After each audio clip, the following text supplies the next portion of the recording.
আমি যদি আপনাদের বলি আগামী 1 বছরে পৃথিবীর 20% মানুষ শুধুমাত্র খাবারের অভাবে মারা যেতে পারে, না, আমি যোগ করতেছি না।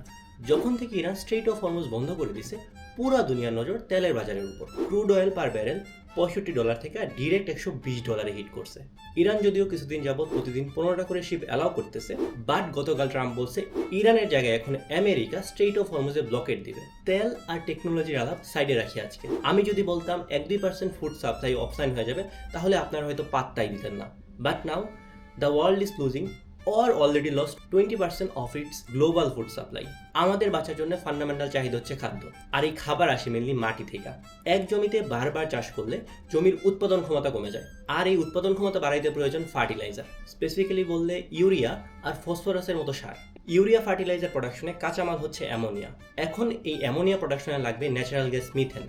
গালফ কান্ট্রিগুলোতে 20% ন্যাচারাল গ্যাসের প্রোডাকশন হয়, যা বেসিক্যালি হরমুজ দিয়া গোটা দুনিয়ায় সাপ্লাই করা হয়। কিন্তু সাউথ এশিয়ার 60% ন্যাচারাল গ্যাস আসে এই গালফ কান্ট্রিগুলো থেকে।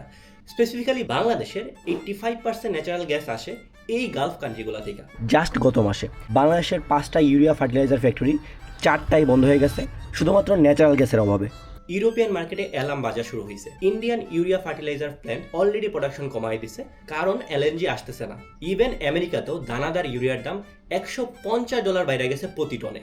সাউথ এশিয়া সহ গোটা দুনিয়ার চাষাবাদের মেইন সময়টা হচ্ছে এপ্রিল থেকে জুন মাসের এই মাঝামাঝি সময়টা। এখন যদি এই ফার্টিলাইজার সময় মতো কৃষকদের হাতে না পৌঁছায়, তাহলে সেপ্টেম্বরে ফসল উৎপাদন সিগনিফিকেন্টলি কমে যাবে, মাঠঘাট থাকবে খালি, আর এই এফেক্ট পড়বে আমার, আপনার, আমাদের সকলের খাবারের টেবিলে।